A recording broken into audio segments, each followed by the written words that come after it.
cœur de l'art, des conversations sincères, toniques et joyeuses à 2 ou plus, qui stimuleront votre créativité et vous donneront envie de mettre plus d'art dans votre vie. Avec moi, Gwenaëlle Perron. Et moi, Sabina Pinzan.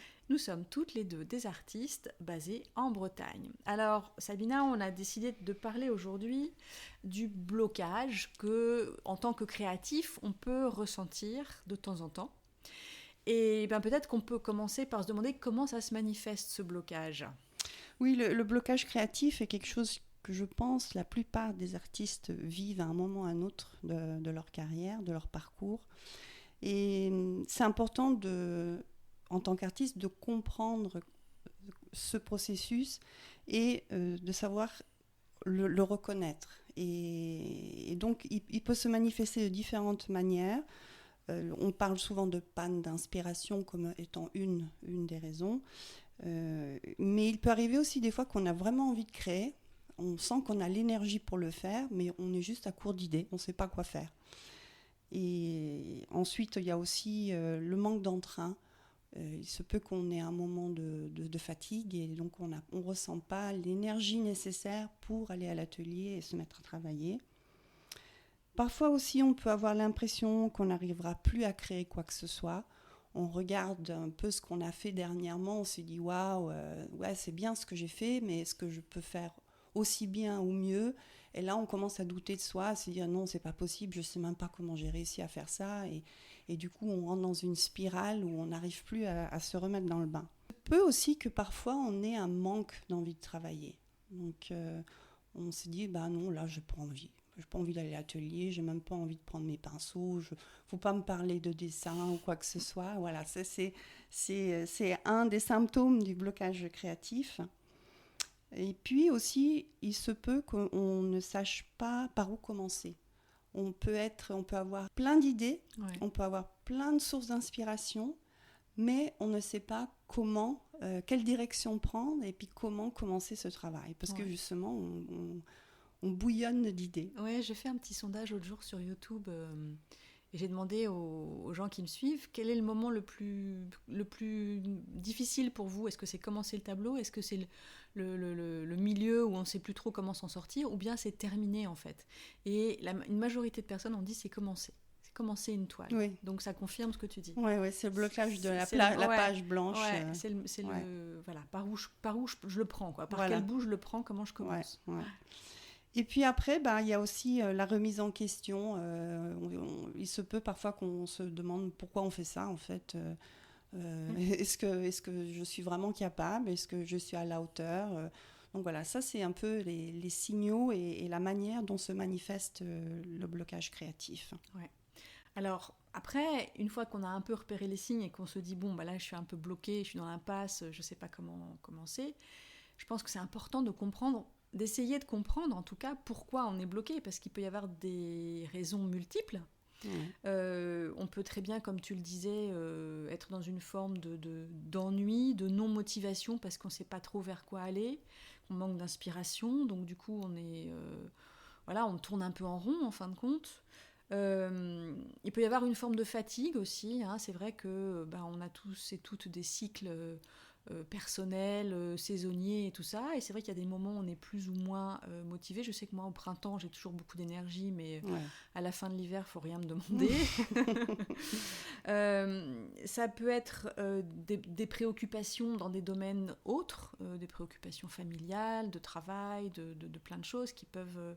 de maladies ou de choses comme ça, de santé, qui peuvent prendre un peu le pas sur la création et qui du coup la font passer un peu au second plan et on a du mal à trouver une raison de continuer si on a l'impression qu'il y a des choses graves ou difficiles qui se passent dans notre vie.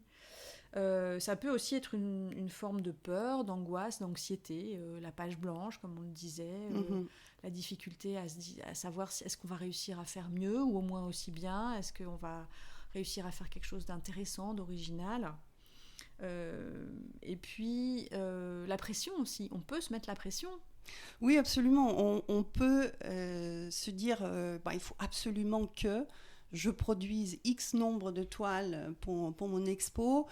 il faut qu'elle soit aussi bien que celle que j'ai réalisée dernièrement, et du coup on fixe notre attention trop sur le résultat et pas sur le processus. Et lorsqu'on fait ça, en fait, ça peut créer un blocage parce que il y a trop d'informations, il y a trop de choses à gérer, et on s'impose un stress en fait. Et je dirais même que tous les événements de la vie qui viennent nous perturber et qui sont une source de stress peuvent être la cause d'un blocage créatif. Donc ça peut être un petit événement, une altercation avec quelqu'un, ou ça peut être un deuil dans la famille, ou la perte de quelque chose. Tout ça peut nous déstabiliser. Et donc notre attention, elle est accaparée par autre chose. Et du coup, on n'est pas vraiment présent. On ne peut pas être là pour notre création, notre art. Donc on n'est pas juste dans le bon état d'esprit pour le faire. Et puis aussi, après, il y a les événements de la vie peuvent aussi déstabiliser notre quotidien. Donc je sais qu'il y a certains artistes, ils ont besoin qu'il y ait de la stabilité. Oui. Il faut que les choses soient un peu sous contrôle, qu'ils sachent que voilà, les enfants sont à l'école, que voilà, les cours sont faites, tout le monde va bien dans la famille, j'ai pas à m'occuper de qui que ce soit, et puis tac, ok, maintenant je peux m'autoriser un temps pour aller créer. Et pour d'autres, ça peut être la routine qui est un peu stérilisante. Absolument. En fait. Voilà. Et s'il ne se passe pas quelque chose et qu'il n'y a pas quelque chose qui allume un peu l'étincelle, qui ranime la flamme régulièrement, du coup ça s'éteint, on s'ennuie, on s'étiole, et donc voilà, après ça dépend un peu comment on fonctionne en fait. Ouais.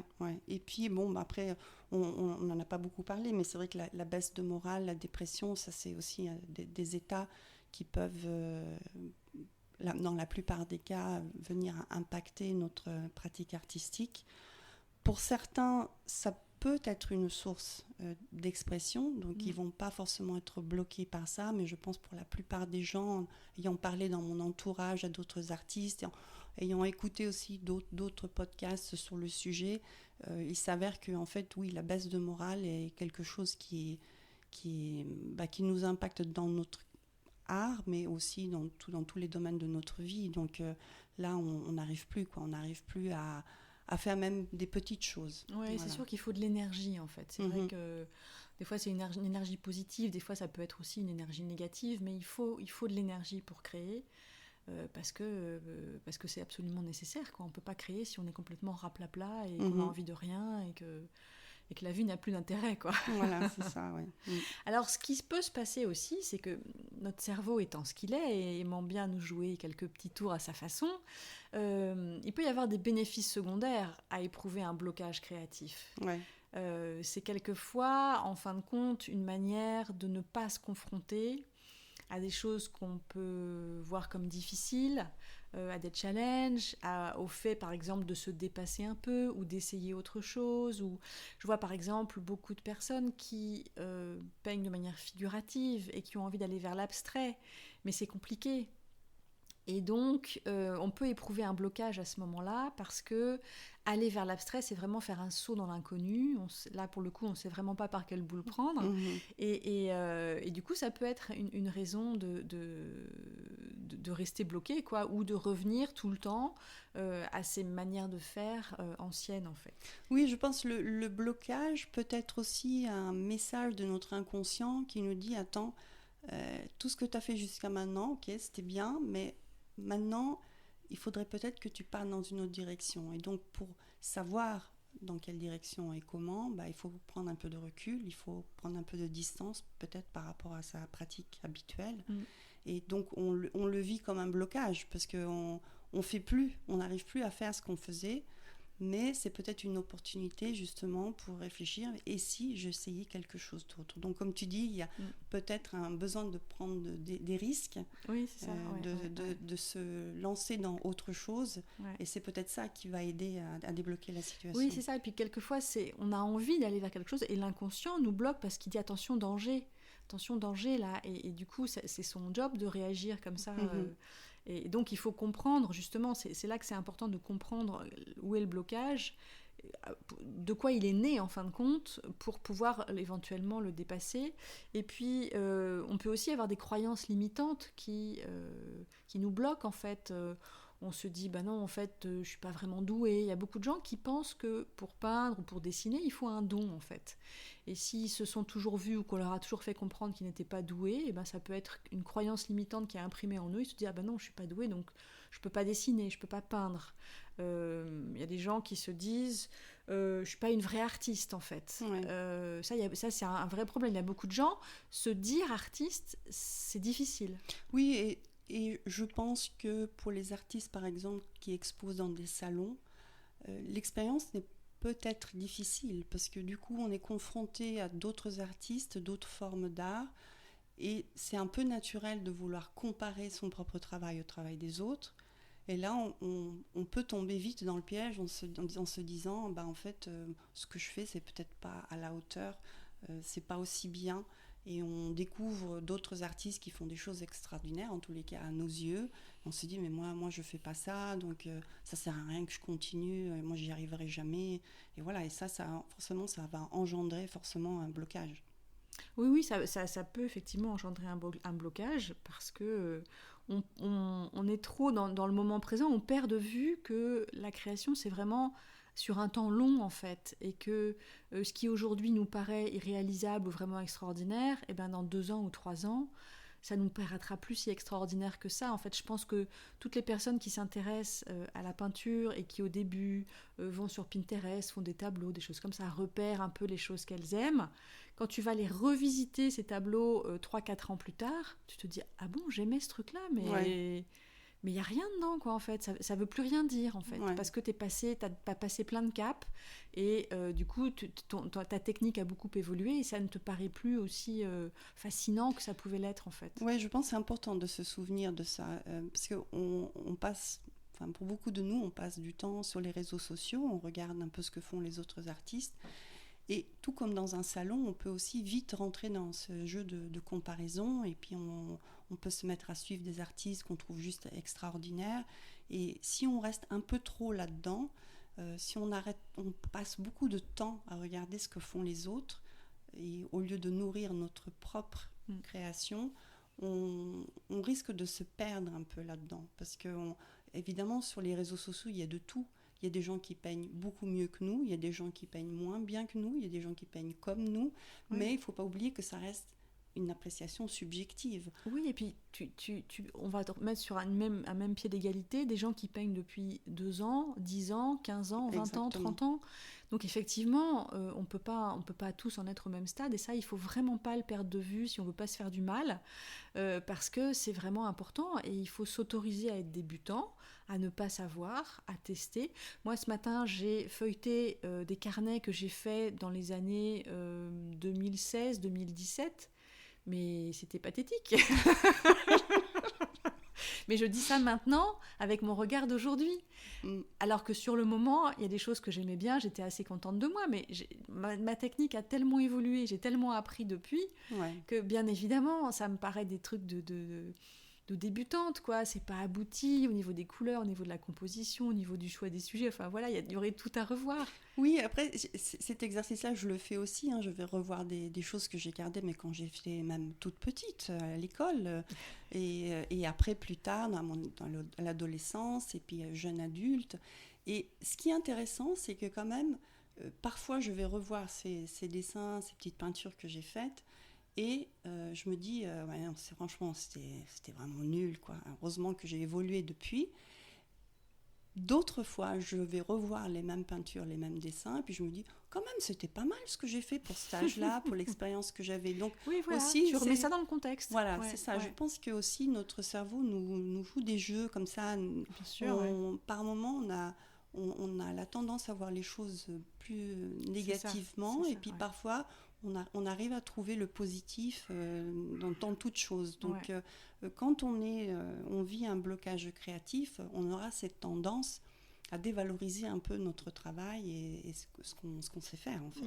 Et est-ce que toi, tu en as vécu des blocages ? Alors, oui, j'en ai vécu un récemment. Je l'ai vécu cet été et je me suis posé la question pourquoi. Alors comment ça s'est manifesté? Ce qui s'est passé, c'est que j'avais plus envie d'aller dans l'atelier. J'étais vraiment à court d'idées. J'avais aucune inspiration. Et même, je suis arrivée à un point où je me suis même posé la question, mais est-ce que ça vaut vraiment la peine de continuer? Donc, ça a été un peu trop loin. Quand je regarde ça avec du recul aujourd'hui, je me dis, non, là, franchement, je suis allée trop loin. Donc, j'ai réfléchi pourquoi j'en suis arrivée jusqu'à ce point-là. Et il s'avère qu'il y a eu une suite d'événements cet été qui m'ont un peu perturbée. Et j'ai été, comme je l'avais dit dans un autre épisode, j'ai été très prise par différentes expositions, différentes activités pour montrer mon travail. J'en ai fait trop à ce niveau-là. Et ça a enlevé du temps de ma pratique. Parce que moi, j'aime bien, même si c'est que 15 minutes par jour, j'aime bien quand même passer un peu de temps dans mon atelier.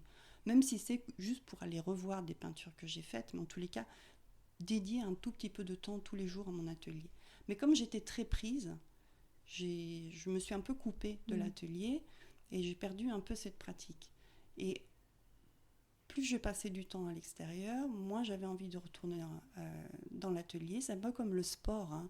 On commence le sport, c'est très difficile, mais une fois qu'on est dans la routine, c'est bon. Mais si on commence à s'interrompre, si on faisait du sport 5 jours par semaine et après on fait 4 jours par semaine, après on fait 2 jours par semaine. Si on veut remonter à 5 jours, c'est compliqué, c'est difficile.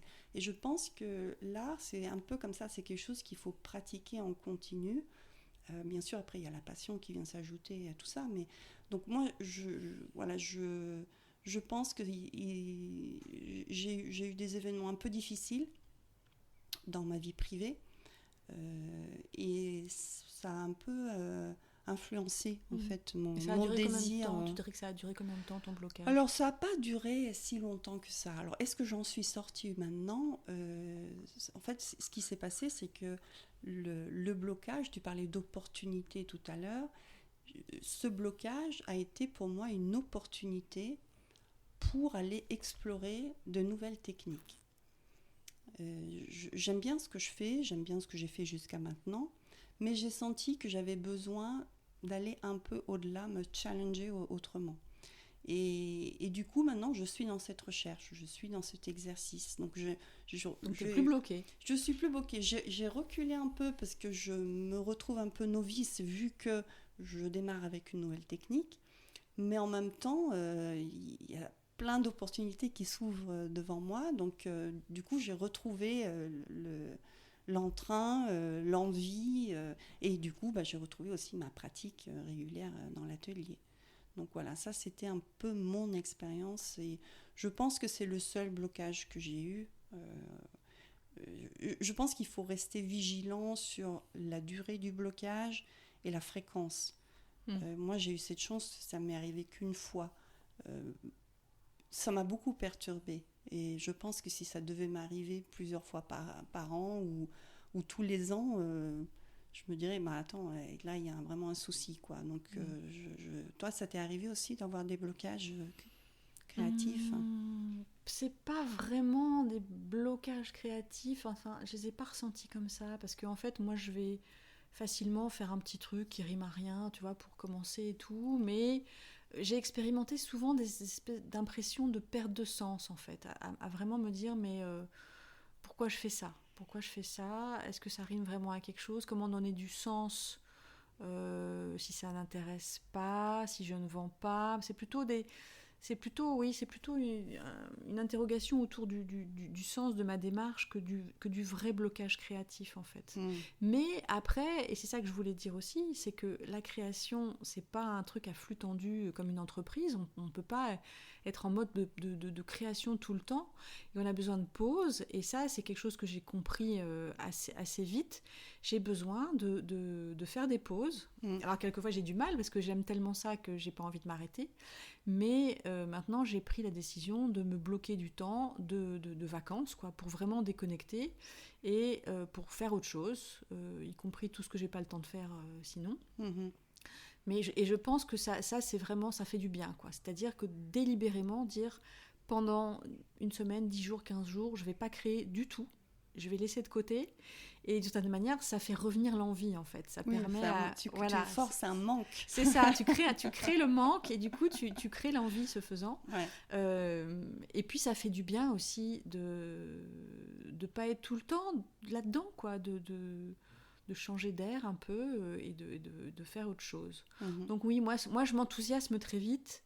Mais si les choses ne se passent pas comme j'ai envie, je me décourage assez vite aussi. Et donc, c'est pour ça que j'ai ces espèces de haut où ça va bien, puis de bas où je me dis ça n'a pas de sens, et puis voilà, et il peut y avoir une alternance comme ça. Mais c'est pas un vrai blocage créatif parce que je vais toujours sortir une feuille, essayer un truc, 3 bouts de couleur, faire quelque chose, ou créer un sketchbook, ou me dire tiens comment je pourrais faire ceci et cela. Donc ça me pose pas de problème si tu veux. Après, ça peut être plus ce que tu disais aussi, c'est-à-dire que dans quelle direction j'ai vraiment envie d'aller, tu vois, pour pas tourner en rond et faire tout le temps la même chose.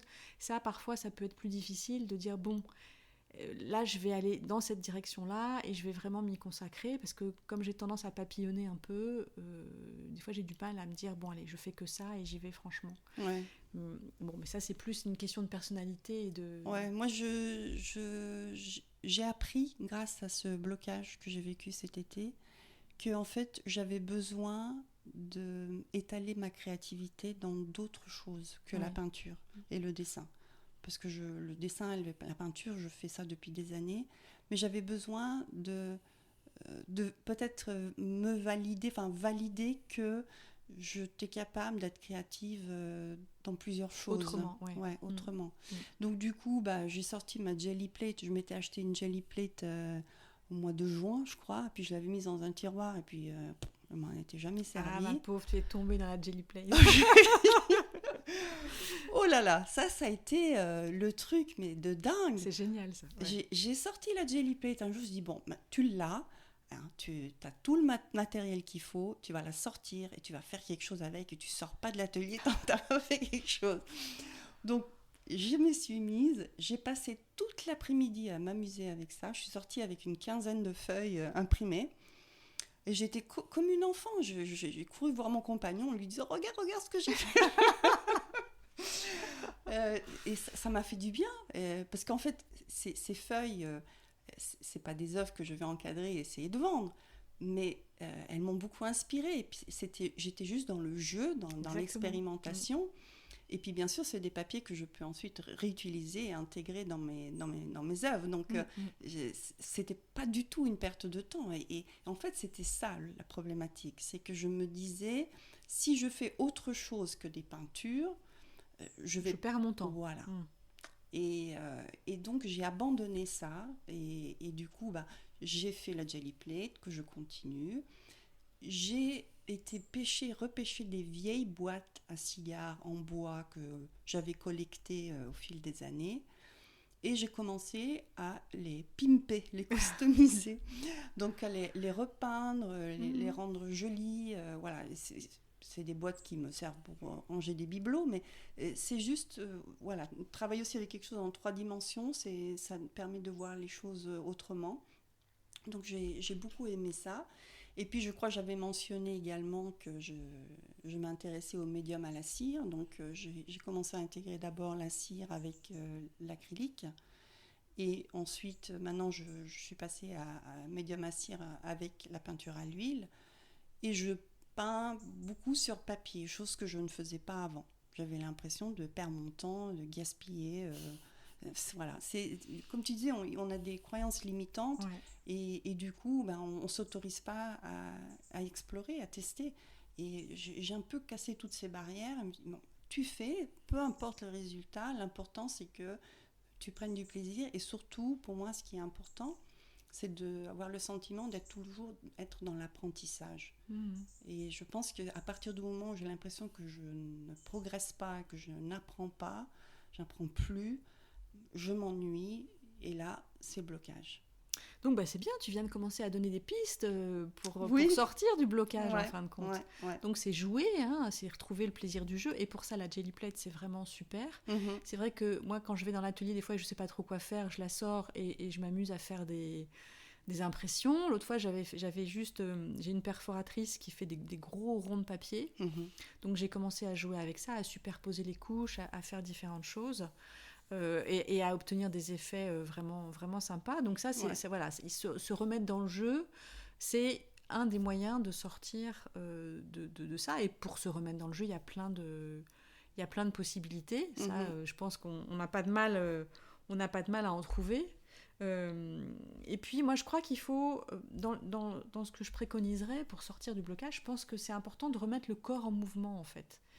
Je sais, par exemple, que quelquefois, si je suis fatiguée ou pas très motivée, le fait d'écouter une musique un peu tonique, de danser un peu, de mettre le corps en mouvement, hop, ça va... Tu vois, je vais commencer à peindre en dansant, et du coup, ça remet les choses en route. Ouais. Sortir, aller regarder ce qu'on a autour de soi, chanter, aller à la médiathèque, regarder des livres en lien avec l'art ou pas d'ailleurs. Mais tout ça, c'est des choses qui remettent le corps en mouvement et qui peuvent redonner envie. Et je pense que c'est quand même... la peinture, c'est quelque chose d'intellectuel, mais c'est aussi physique. Et donc, si tu fais bouger tes bras, tes jambes, ton corps, ça peut... remettre l'énergie en circulation. Oui, je crois, parce qu'en fait, ce qui se passe, c'est que quand on est dans un blocage créatif, on a notre attention, elle est dirigée sur nous-mêmes, vers l'intérieur, de ce qui se passe dedans. Pourquoi j'arrive plus à créer, et puis voilà, on rentre dans cette spirale, on rumine et tout ça. Et c'est vrai que si on dirige notre attention vers autre chose, donc justement, comme tu dis, le corps, par exemple, et puis on se dit, bah non, maintenant je vais m'occuper de moi, je vais faire du sport, je vais bouger, ou alors je m'intéresse à ce que font les autres. Je vais marcher, Et du coup, l'attention est dirigée ailleurs et ça fait une pause. Ça nous permet de prendre une pause et de prendre du recul par rapport à la problématique. Ouais. Donc jouer, se mettre en mouvement. Moi, ce que j'avais comme idée aussi, c'est faire le contraire de ce qu'on fait d'habitude. C'est-à-dire que si on a l'habitude de travailler avec de l'acrylique, on peut passer au feutre, à l'aquarelle, au collage, on peut essayer autre chose. Ouais. Si on travaille sur des petits formats, on peut essayer un grand format. Si on a l'habitude de travailler avec beaucoup de couleurs, on peut s'obliger à travailler en noir et blanc. Enfin voilà, il y a plein de choses comme ça qui vont nous déstabiliser, mais gentiment. Et du coup, on va pas pouvoir tellement ruminer. On va se dire, ah oui, tiens, comment je vais trouver une solution à ce problème que je me mets moi-même, que je me pose moi-même. Et ça oblige du coup à être dans une forme d'action et de recherche de solutions en fait. Et puis il y a aussi une autre chose, je pense, qui est essentielle et importante, et c'est d'en discuter avec d'autres artistes par exemple, ou avec son entourage. En tous les cas, quelqu'un qui comprend à quel point pour nous la création est importante et qui arrive à comprendre aussi la situation qu'on vit. Et idéalement aussi, c'est une personne qui peut-être a vécu la même situation et qui est également artiste. Et là, on peut se rendre compte qu'on n'est pas seul. Parce que, comme on l'a dit tout au début, le blocage créatif est quelque chose qui touche à un moment donné tous les artistes. Même les plus grands artistes, je pense, ont vécu dans leur vie des blocages créatifs. Donc, le fait d'en parler avec les autres, je pense que c'est vraiment important. Ça peut vraiment... Oui, effectivement. Et je pense qu'en parler avec d'autres artistes, c'est bien, parce que je ne sais pas... Des gens qui ne sont pas impliqués dans ce genre de démarche, je ne suis pas sûre qu'ils puissent comprendre le sentiment de détresse qu'on peut éprouver dans une situation comme ça, tu vois, ils vont dire, oh, mais c'est pas grave, ça va passer, enfin, tu vois, ça va peut-être être traité un peu... ça va être un peu balayé. Vite fait, par-dessus les jambes, genre, c'est pas une vraie préoccupation, mais si, c'est une vraie préoccupation, parce que quand, quelque part, sa vie est guidée par la création et que tout d'un coup, on peut plus le faire, c'est quand même... ça peut être terriblement angoissant, ça peut être passager, et c'est pas grave, et voilà, et on trouve les solutions, mais... Je pense que si ça arrive et que ça dure et qu'on a du mal à en sortir et qu'il y a d'autres choses qui se greffent et qu'on a du mal à voir clair, à retrouver un semblant de lucidité sur ce qui nous arrive, ça peut s'installer et ça peut être extrêmement angoissant en fin de compte. Oui, on se sent seul, en fait. C'est ça le problème. Le résultat, c'est qu'on se sent seul dans notre problématique. Donc le fait d'en parler, de savoir qu'il y a d'autres gens qui ont vécu la même chose et puis peut-être... de prendre des idées sur comment eux ils en sont sortis, ça peut aider, ça peut être très utile. Voilà. Moi je crois qu'il faut aussi, je pense qu'il faut aussi s'écouter, qu'on a donc nos rythmes, on a nos moments de fatigue, nos moments d'énergie, donc il faut peut-être pas non plus dramatiser tout de suite, il faut peut-être se dire, bon, bah, ça fait partie de l'ensemble, en fait. Faut peut-être réintégrer le blocage, non pas comme une anomalie, mais comme quelque chose de très normal, qui fait partie du processus de l'artiste, de son travail, de sa découverte. Et voilà, il y a des hauts, il y a des bas, il y a des moments où on a de l'inspiration, des moments où on n'en a pas. Mhm. Et si on réintègre ça dans l'ensemble, ça devient tout de suite beaucoup moins effrayant, en fait. Mhm. Ouais. Je pense que va être compliqué, c'est de savoir l'amplitude de ce blocage. C'est-à-dire que si le blocage est vraiment profond, on dit que continuer à travailler, continuer à créer, ça peut aider à débloquer. Mais si le blocage est vraiment profond, pas sûr que c'est en travaillant qu'on va sortir de ce blocage. Je suis d'accord avec toi, ouais. Tu vois, je pense que c'est un peu ça. Et par contre, si le blocage est, on va dire, temporaire, comme moi je l'ai vécu suite à une série d'événements qui m'ont laissé un peu pompette, là, en fait, il fallait juste que je m'y remette, à faire n'importe quoi, à gribouiller, dessiner, sortir la jelly plate, faire des petites choses. Et ça m'a remis, ça m'a relancé. Ouais. Donc, je pense que c'est ça, il faut réussir à mesurer à quel point on est atteint. Parce que ça peut être une forme d'épuisement aussi. Oui. On voulait faire un épisode sur la fatigue de l'artiste, le burn-out et des choses comme ça. Et effectivement, il y a des gens qui connaissent ça. Et là, effectivement, on est dans une autre dimension.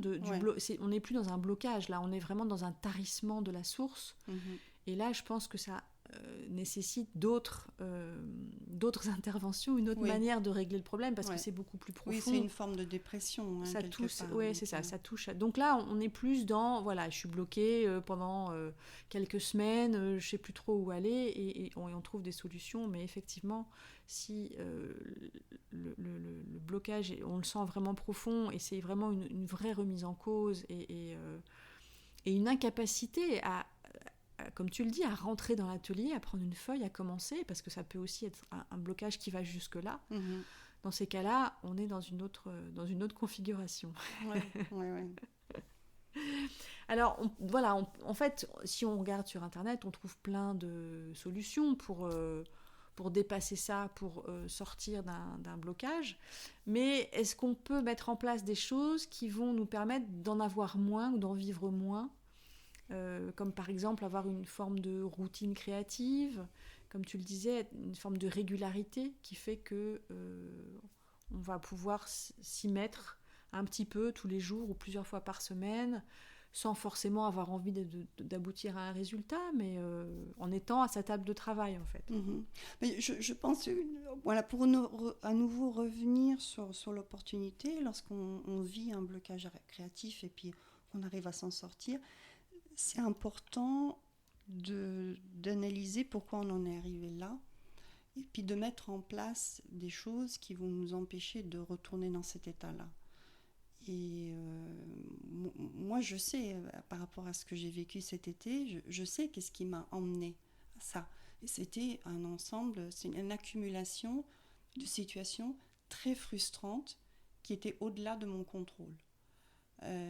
Et donc, je sais que maintenant que je dois rester vigilante par rapport à ça. Protéger un peu ton... me protéger par rapport à ça. Et si je devais revivre des expériences semblables, je pense que je ferais les choses différemment. Et j'ai envie de dire aussi qu'il n'y a pas de recette magique. En me préparant pour cet épisode, je regarde toujours ce qui se dit dans d'autres podcasts, sur plein d'articles. Et puis, on retrouve toujours les recettes magiques, les 10 choses que vous pouvez faire pour... Il n'y a pas de recette magique. Nous, on a donné quelques exemples de ce qu'on peut faire, mais pour chaque personne, ça va être différent. Oui, et puis je pense que y a une part, il va falloir se pencher sur soi-même, réfléchir, comprendre les mécanismes qu'on porte en soi et qui sont pour chaque personne différentes, issus d'expériences différentes et de chemins de vie différents. Et donc, c'est peut-être l'occasion d'entamer une réflexion sur soi aussi, pour comprendre comment on fonctionne, ce qui nous donne de la joie et de l'envie, ce qui nous en enlève, comment notre énergie se répartit dans une journée, sur l'année, selon les saisons, selon les personnes avec qui on est en contact aussi, parce qu'il y a des gens qui drainent notre énergie, puis des gens qui nous en apportent. Donc, ce genre de questionnement par rapport à un blocage potentiel ou qui peut arriver comme ça, c'est l'occasion aussi de se dire, bon, bah, qu'est-ce qui ne va pas dans ma vie, qu'est-ce qui va, qu'est-ce que je peux changer, à quoi je dois faire attention, voilà, et d'apprendre à mieux se connaître. Et je pense que la pratique d'un art, la création dans son ensemble, ça invite vraiment à un dialogue entre soi et soi en permanence, et chaque petit accro comme ça est une occasion de mieux se connaître, de mieux se comprendre et d'avancer de manière plus équilibrée et plus sereine en fait. Et la question que je voulais te poser, c'était à la suite de ce blocage, quelles leçons tu en as tirées pour toi ? Qu'est-ce qui va changer ou à quoi tu vas pouvoir te raccrocher si jamais le cas de figure se reproduit, se représente ? Alors, j'ai retenu un certain nombre de choses. La première étant d'arrêter de me mettre la pression. Ah oui. Voilà. Je suis quelqu'un qui aime bien commencer et finir quelque chose bien. Voilà, j'ai été un peu élevée de cette manière, donc ne jamais laisser les choses en suspens, vraiment toujours mener à bien tous ces projets. Donc, toutes mes peintures aussi, il faut qu'elles soient réussies. Et il faut que j'arrête avec ça. Je peux, c'est très bien, c'est une bonne démarche dans plein de domaines de la vie, mais dans l'art, c'est en fait se mettre la pression pour rien. Et c'est ça qui a aussi contribué à mon blocage créatif. Donc ça, c'est une des premières leçons que j'ai apprises. La deuxième chose, c'est pour sortir du blocage, ce qui était important pour moi aussi, c'était peut-être de recommencer à faire des choses plus simples, plus petites, plus facilement réalisables. Oui, ça c'est très important. Ça. Voilà, donc me dire, ok, je vais faire un petit dessin, un dessin de quelque chose que j'ai jamais fait, mais faire juste un petit dessin. Donc il n'y a pas d'enjeu, personne ne verra mon petit dessin, c'est dans mon sketchbook, ça sera bien caché. Si je réussis pas, c'est pas grave, je peux réessayer, je peux effacer. Donc voilà, ça c'est le Jelly Plate, à nouveau, ça a été... c'est tellement simple, c'est tellement facile et c'est tellement fun. Voilà, commencer avec des choses simples. Il y a une autre chose qui m'a aidée dans le passé. J'avais pas vraiment des blocages créatifs, mais je manquais temporairement de sources d'inspiration pour mes tableaux. Et un exercice que je trouve intéressant à faire régulièrement, c'est de copier les œuvres d'autres artistes. Donc voilà, sortir des tableaux, moi je sais pas, de Monet ou n'importe qui, et d'essayer de les faire. Alors soit juste les dessiner ou de les peindre. Et du coup, il y a le sujet, les couleurs sont déjà là. On n'a pas beaucoup de... On doit réfléchir juste comment on va l'exécuter, mais en fait, l'image, le but final, oui, c'est ça, il est là. Donc on n'a pas besoin de réfléchir à une source d'inspiration. Voilà, elle est devant nous, on a juste à la recopier. Et ça, c'est bien, parce que ça nous fait peindre, ça nous fait travailler. C'est comme ça qu'on apprend aussi, parce qu'on se dit comment il a fait, voilà, comment je peux faire moi. Ouais. Et on apprend des choses nouvelles aussi, parce que des fois on se dit ça il a dû faire comme ça, et puis c'est en le faisant qu'on réalise non, il l'a pas fait comme ça. Donc c'est un très bel exercice à faire pour apprendre sur soi et sur le travail d'un artiste qu'on peut admirer. Voilà. Et ensuite, il y a deux autres choses. Une qui a été importante pour moi était de tester des nouvelles techniques. Donc, je suis quelqu'un qui aime pas trop la routine et j'aime pas toujours faire la même chose. Donc de tester de nouvelles techniques, je trouve que ça ouvre un peu le champ des possibilités, des choses qu'on peut faire, qu'on peut explorer. Et je recommande vivement. Je pense que c'est vraiment quelque chose de très libérateur. Voilà. Et finalement, la dernière chose, c'est que en me remettant un peu dans la création, suite à mon blocage, j'ai remarqué qu'en m'imposant des contraintes, ça forçait la créativité. La contrainte est libératrice. Ça, voilà. C'est dans tous les ateliers d'écriture, dans tout ce genre de choses. Et donc, on cite souvent cet exercice de travailler avec une palette limitée, 3 couleurs, le noir et le blanc. Et c'est vrai que, ou alors juste le noir et le blanc. Et c'est vrai que ça pareil, on se dit non, j'ai pas, ou alors travailler avec des couleurs dont on n'a pas l'habitude, avec lesquelles on n'a pas l'habitude de travailler. Ça aussi, c'est une nouvelle contrainte et ça permet de découvrir des belles choses. Et je sais que ça, c'est un des exercices que tu avais proposé sur ta chaîne YouTube. Et moi, j'aime beaucoup. Bon exercice. Oui, c'est un très bon exercice. Surtout quand on débute et que on n'a pas une connaissance des couleurs qui est très approfondie. En fait, le simple fait de limiter sa palette, ça va éviter les fautes de goût, on va dire, sur la toile et les couleurs qui clashent. Et ça, c'est vraiment très bien. Et puis, on peut faire vraiment tout un tas d'exercices en partant de ça. Et on peut s'amuser très longtemps. Voilà. Donc ça, c'était un peu mes lessons learned de mon expérience. Et toi, Gwenaëlle, en fait, tu nous as dit que tu n'as pas vraiment vécu de blocage créatif, mais je sais que l'année dernière, par exemple, il y a eu une période pendant laquelle tu avais un peu mis en suspens. Oui, j'avais un peu tout mis en suspens, mais c'était pas vraiment un blocage créatif à la base. C'était une énorme fatigue, en fait. C'était un ras-le-bol total, en fin de compte. C'est que j'avais plus d'énergie, en fait. Alors, comme j'ai des problèmes de sommeil, comme j'ai un mental qui galope à 200 km/h, et que je m'étais mis aussi des contraintes peut-être trop fortes de faire une vidéo toutes les semaines. J'avais un rythme de travail qui était vraiment très élevé. J'ai fini par être vraiment épuisée, quoi. C'était de l'épuisement, c'était pas du blocage, c'était de l'épuisement. Et du coup, avant d'en arriver à un stade où ça aurait été vraiment préoccupant, j'ai décidé que j'allais arrêter, j'allais faire une pause, quoi. Et c'est un peu le corps qui a décidé ça pour moi, quoi. J'avais besoin d'arrêter, tout simplement, d'arrêter. Donc j'imagine que là, tu as pris soin de toi. Oui, c'est ça. Et en fin de compte, c'est ça. Alors j'ai une chose à laquelle je n'étais pas sensible avant et à laquelle je suis devenue sensible, c'est l'énergie, en fait. La manière dont l'énergie circule en nous, autour de nous, qu'est-ce qui nous en donne, qu'est-ce qui nous en prend. Et ça, quelquefois, on découvre qu'il y a parfois des personnes qui nous pompent vraiment de l'énergie. Et c'est pas forcément évident, mais le corps nous le dit, nous le signale. Donc, et voilà. Et donc, maintenant, je fais beaucoup plus attention à ce que mon corps me dit, à la lassitude que je peux éprouver, à l'ennui que je peux éprouver. Il y a des personnes avec qui je m'ennuie, tout simplement, quoi. Et du coup, voilà, ne plus me forcer à faire des choses que j'ai pas envie de faire. J'ai réduit mon rythme aussi de publication de vidéos, de choses comme ça, faire plus attention à mon temps de travail aussi, limiter ça à un certain nombre d'heures dans la journée et pas dépasser. Et tu vois, encore ce week-end, j'étais encore en train de me dire, parce que j'ai reçu un mail dimanche et je me suis dit non mais c'est pas possible, il faut que je bloque ça le week-end, il faut que j'arrête. Et donc voilà, mettre en place des choses qui permettent de bloquer les messages, les choses comme ça, du vendredi soir au lundi matin. Voilà, et vraiment faire attention à toutes ces fuites d'énergie, on va dire, qui peuvent passer dans les réseaux sociaux, qui peuvent passer dans plein de choses, à la surstimulation aussi. Parce que comme moi, j'ai toujours plein d'idées, j'ai envie de faire plein de choses, je suis toujours motivée pour plein de trucs, j'ai tendance à absorber beaucoup et souvent ça peut être trop.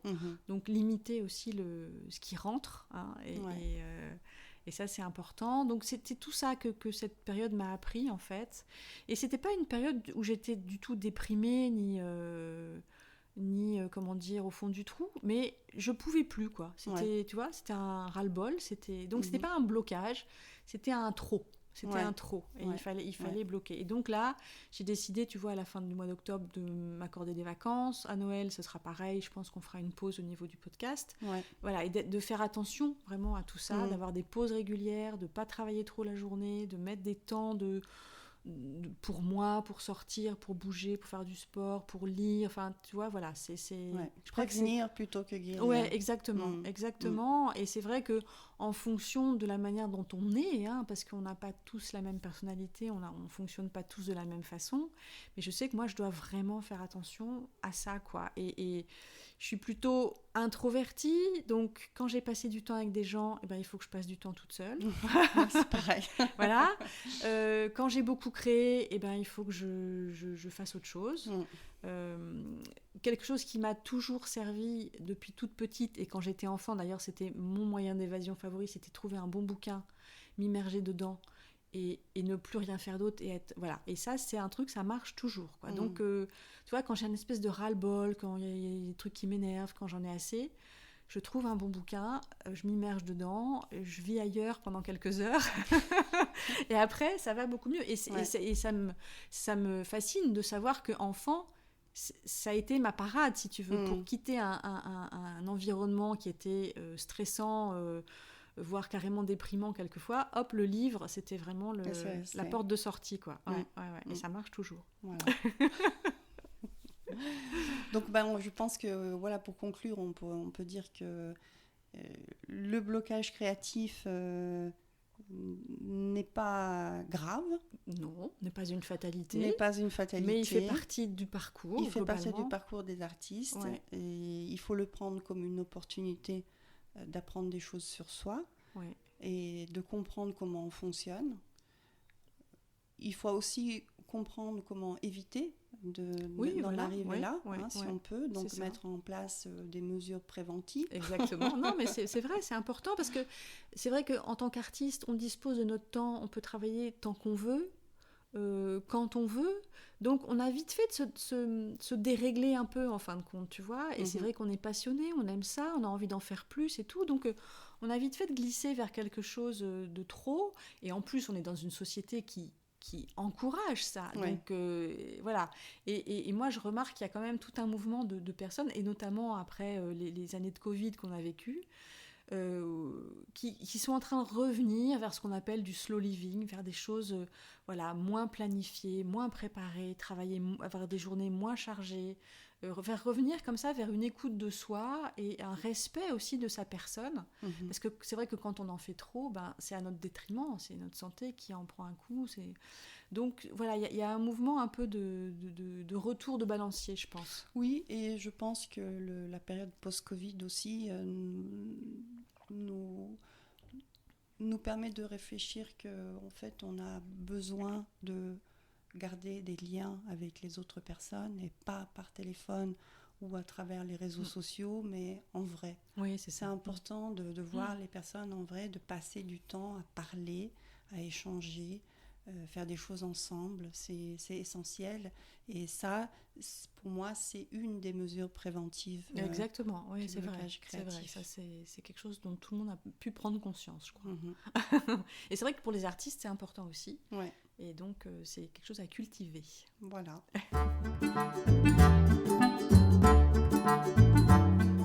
Alors, on n'a pas vraiment de sujet relatif à l'art à aborder maintenant, mais on s'est dit que ça pourrait être amusant de se demander mutuellement dans quels autres domaines on fait preuve de créativité ou ce qui nous inspire, ces choses-là. Donc toi, Sabina, vas-y. Moi, c'est parfois dans la cuisine que j'applique ma créativité. Et j'ai un plat que je fais très souvent. Un plat fétiche ? Un plat fétiche que j'adore, perso, mais que mon entourage aussi apprécie énormément, et c'est le couscous. D'accord. Alors, venant d'une franco-italienne passée par les États-Unis et la Suisse, on s'y attendait pas au couscous. Non, voilà, c'est vrai. Et y a une histoire derrière ce couscous. En fait, mon père avait fait la guerre en Algérie. Et quand il était en Algérie, il avait découvert le couscous. Ensuite, il avait vécu à Paris, où il fréquentait beaucoup de gens du Maghreb. Et avec ma mère, ils allaient manger le couscous dans les quartiers un peu pauvres de Paris. Un peu populaire, un peu populaire. Et tous les deux, mon père et ma mère, adoraient le couscous. Ce qui est très bon d'ailleurs. Oui, c'est un plat qui est délicieux. Bon, l'histoire de notre couscous, c'est que en fait, mes parents sont ensuite, dans les années 60, ont émigré en Italie. Donc mon père est retourné en Italie parce qu'il était né en Italie. Ma mère, qui était bretonne, l'a suivi. Je suis née en Italie. Et donc, quand j'étais petite, régulièrement, le dimanche après-midi, mon père faisait le couscous. Donc, on ne mangeait pas à midi, on allait faire une grande balade, on rentrait le soir et on mangeait le couscous. Et Et donc, quand j'ai atteint un âge où je commençais à m'intéresser un peu à la cuisine, parce que je vivais seule, mon père m'a donné sa recette de couscous. D'accord, Voilà. c'est l'héritage familial. C'est l'héritage familial, sauf que au départ, je faisais le couscous tel que lui le faisait. Et j'allais souvent au restaurant, j'ai testé d'autres couscous, et puis j'ai réalisé qu'en fait, le couscous de mon père n'était pas si extraordinaire. Et donc, je me suis dit, mais en fait, il faut que je t'améliores. Oui, il faut que je m'approprie cette recette. Et c'est ce que j'ai fait. J'ai complètement transformé la recette de mon père. Je suis sûre qu'aujourd'hui, s'il était encore là et goûterait mon couscous, il l'apprécierait. Et il serait vexé comme un pou. Ah, peut-être. En tous les cas, j'utilise beaucoup plus d'épices que lui. Lui, il n'avait pas beaucoup l'habitude d'utiliser des épices. Pour ça, il était très italien dans la cuisine. Mais moi, j'adore les épices, donc j'en utilise beaucoup. J'adore la cuisine indienne. Donc, j'aime bien quand c'est bien épicé. Et donc, beaucoup d'épices. Je ne mets pas de bœuf ni d'agneau parce que je n'en mange pas, mais je mets du poulet. Donc, voilà, j'ai un peu transformé la recette. Mais le résultat est top. Bon, bah écoute... j'ai la validation de tout le monde dans la famille. Donc. J'attends l'invitation maintenant. Voilà, donc comme quoi on peut appliquer bien sûr. Notre créativité. Ah, mais la cuisine s'y prête particulièrement bien, je trouve, parce que non seulement il y a la recette, mais il y a aussi la manière dont ça va être disposé dans l'assiette, il y a les couleurs qu'on va utiliser, il y a toutes les petites saveurs qui vont se mélanger. Enfin, ça peut être une œuvre d'art. Hein. Ouais, ça peut, ouais. Et toi, qu'est-ce que tu avais envie de partager Alors, moi, en ce moment, l'autre domaine dans la créativité, dans lequel la créativité va s'exprimer, ça va être plus l'écriture, parce que j'ai repris un atelier d'écriture auquel j'avais déjà participé. Donc, on a un rendez-vous mensuel, et puis on travaille sur différents sujets qui tournent autour de l'image. Et donc, ça, l'écriture, c'est quelque chose qui me plaît beaucoup, que j'ai tout le temps envie de faire davantage, mais je ne trouve pas le temps, ou je ne trouve pas toujours la manière de l'exprimer non plus, tu vois. Et puis là, je suis en train de remettre un peu plus de musique aussi dans ma vie, parce que j'écoutais beaucoup de podcasts, et j'ai envie d'arrêter un peu ça. Et donc, je remets de la musique. Et donc, hier, j'ai... Tu écoutes de la musique ou tu joues un instrument ? Non, j'ai joué du saxophone, mais j'ai arrêté d'en jouer parce que ça prend vraiment beaucoup trop de temps. De se consacrer vraiment à la musique. Si tu veux t'y consacrer sérieusement, c'est vraiment très long. Donc j'en écoute, et j'écoute pas mal de jazz, mais là, hier, j'ai commencé à écouter un peu des choses celtiques. J'ai découvert le groupe de Ronan Le Bars, qui a déjà fait des concerts à Quimper, à Douarnenez, enfin voilà, et qui est un piper. Et il y a des morceaux que j'aime beaucoup, et du coup voilà, je remets un peu de musique, mais j'aime aussi la musique baroque. Enfin, c'est un peu éclectique, ça part un peu dans tous les sens, comme tout ce que je fais d'ailleurs. Et quand tu écoutes la musique, tu fais autre chose, ou tu passes du temps à écouter? Alors, je peux l'écouter en marchant, je peux l'écouter en peignant quelquefois, et puis quelquefois je peux l'écouter comme ça et laisser mon esprit rêvasser, dériver. Souvent, après ça me donne envie d'écrire. Je peux aussi l'écouter en boucle, certains morceaux en boucle, et écrire pendant ce temps-là, tu vois, parce que ça fait vraiment une bulle musicale, et là, c'est propice à l'écriture. D'accord. Parce que tu es dans un rythme, et ça fait surgir l'écriture. Mais ouais, voilà, donc je remets un peu plus de musique dans ma vie, et c'est très, très, très bien. C'est très, très bon. C'est très, très bon. Je vais m'y remettre aussi, parce que j'ai un peu délaissé la musique. C'est ça. Ouais. Voilà. Donc on a fait le tour des blocages et de la créativité dans les autres domaines. Voilà. C'était un peu inattendu, mais c'est vrai que moi j'ai pas été voir d'expo, j'ai pas lu vraiment de livres dont je puisse parler là, donc c'est vrai que c'était... Moi j'ai eu un blocage de dos. Ah bah oui, alors... Voilà, donc c'est pas que blocage créatif, mais des fois c'est blocage de dos, et puis là, il y a tout qui se bloque. Donc j'ai pas pu faire grand-chose. Voilà. J'ai vu l'exposition à Douarnenez que j'avais mentionnée la dernière fois, qui était très belle. Ça valait vraiment la peine. Donc voilà, mais... Je suis sûre que pour la prochaine fois, on trouvera des choses à partager. Oui, bien sûr. Et puis, il va falloir qu'on invite aussi des personnes à venir discuter avec nous. On va réfléchir à ça sérieusement. Eh bien, bonne fin de semaine, Sabina. À toi aussi. Et puis à la prochaine. À la prochaine. Oui, salut. Au revoir.